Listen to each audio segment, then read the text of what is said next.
கொடையளி செங்கோல் குடியோம்பல் நான்கும் உடையானாம் வேந்தருக்கு ஒளி. வடக்கின் கடற்காற்று எப்போதும் சுதந்திரத்தின் மனத்தை மட்டுமல்ல, புறக்கணிப்பின் வலியையும் சுமந்து வருகிறது. குறிப்பாக நெடுந்தீவு, அனலைத்தீவு, நயினாதீவு போன்ற யாழ்ப்பாணத்தின் சிறு தீவுகளில் வாழும் மக்கள் பல தசாப்தங்களாக அபிவிருத்தியின் பிரதான ஓட்டத்திலிருந்து விலக்கப்பட்டவர்களாகவே வாழ்ந்து வந்தனர். நாட்டின் வரைபடத்தில் அவர்கள் இருந்தாலும் ஆட்சியாளர்களின் கவனத்தில் அவர்கள் பெரும்பாலும் இடம்பெறவில்லை.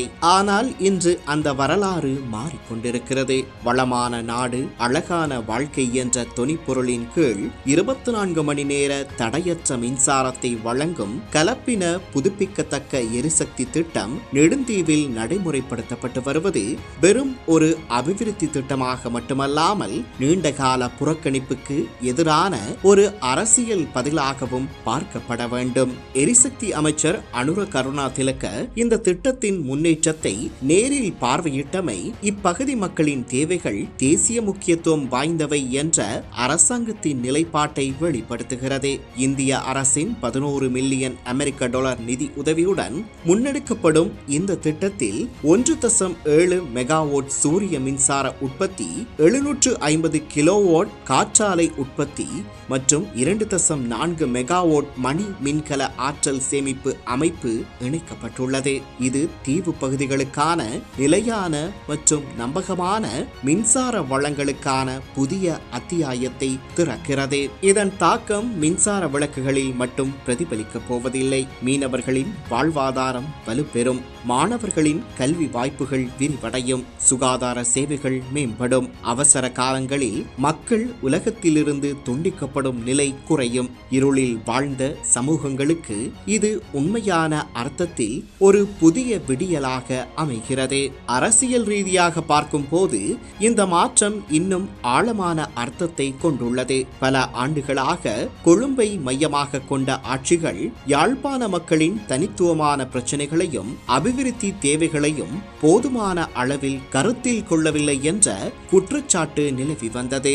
அதேவேளை யாழ்ப்பாணத்தின் உள்ளூர் அரசியல் தலைமைகளும் பெரு நிலப்பரப்பில் வாழும் மக்களின் பிரச்சனைகளையே அதிகம் பேசினாலும் நெடுந்தீவு, அனலைத்தீவு, நயினாதீவு போன்ற சிறு தீவுகளில் வாழும் மக்களின் துயரங்களும் தேவைகளும் அரசியல் முன்னுரிமையாக மாறவில்லை. இதனையே அமைச்சர் பிமல் ரத்நாயக்க தெளிவாக சுட்டிக்காட்டியுள்ளார். கடந்த கால ஆட்சிகளிலிருந்து தேசிய மக்கள் சக்தி அரசாங்கம் வேறுபட்டது என்பதற்கான நடைமுறை உதாரணமே இந்த திட்டம். கடந்த காலங்களில் கொழும்பை தளமாக கொண்ட மத்திய அரசாங்கங்கள் யாழ்ப்பாண மக்களின் பிரச்சனைகளை கவனிக்க தவறியதோடு யாழ்ப்பாணத்தின் அரசியல் தலைமைகளும் சிறு தீவுகளில் வாழும் மக்களின் குரலை போதுமான அளவில் பிரதிநிதித்துவப்படுத்தவில்லை.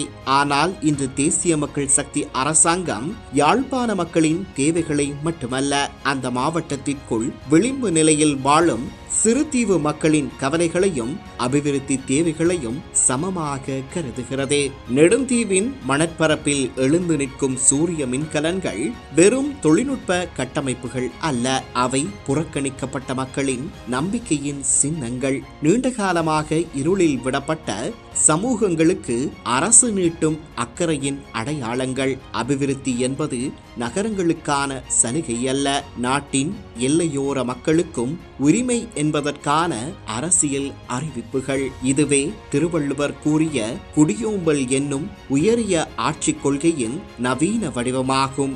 மக்களின் வாழ்வாதாரத்தை பாதுகாத்து அவர்களின் அடிப்படை உரிமைகளை உறுதிப்படுத்தி ஒதுக்கப்பட்டவர்களுக்கும் சமமான வாய்ப்புகளை வழங்கும் ஆட்சியே உண்மையான செங்கோல் ஆகும். பல தசாப்தங்களாக இருளில் வாழ்ந்த தீவு மக்களுக்கு இன்று ஒளியை கொண்டு சேர்க்கும் இந்த முயற்சி குரல் கூறும் சிறந்த ஆட்சியின் பண்புகளை நடைமுறையில் வெளிப்படுத்தும் ஒரு அரிய எடுத்துக்காட்டாக வரலாற்றில் பதிவாகும்.